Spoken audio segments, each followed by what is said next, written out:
Hi Nat 5, so we are looking at key area 6 in cell biology. We're looking at respiration. So to start off with, we actually need to know what respiration is. So we're not looking for complicated things here, we're looking for a good definition and a basic summary equation. So the definition is this: it's a series of enzyme controlled reactions where energy is released from glucose.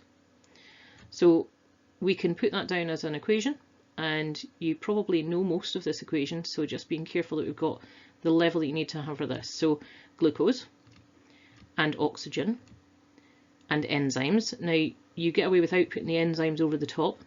Carbon dioxide and water and the energy. Now energy we're going to have to put a little bit more detail into, but the rest of it is as is. So glucose we use almost all the time. It's our best one to use. It works really well, it breaks down very cleanly, but you could use other things. So you can use fats, you can use amino acids, you can use all sorts of things like that. But every single one of them, every single pathway needs enzymes, and they all generate the same type of energy. And the energy is a form that we can use in our cells, and it is this: ATP. ATP stands for adenosine triphosphate, and ATP is like a charged up battery, and to charge it up what you need to do is to put extra energy in to join up ADP and PI. Okay, so ADP stands for adenosine diphosphate. ATP is adenosine triphosphate. I hope you can just see how this is going to work. Okay, so as you take adenosine with the two phosphates, add in some extra energy, and we can join on this other phosphate here to make the three. And what we now have, and really importantly, is a high energy bond. And this is what your cells can use. And this is what your cells really run on.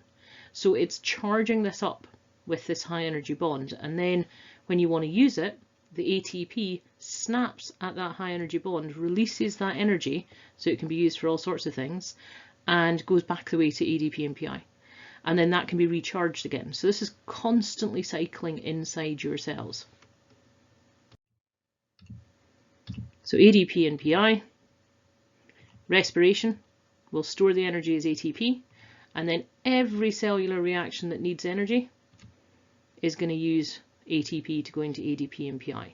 And you're expected to be able to give a list of these. These are the list: muscle cell contraction, cell division, protein synthesis, transmission and nerve impulses, and active transport would be all the ones that we are really looking at as the basics. Okay, so make sure you've got the list and make sure you're happy with it.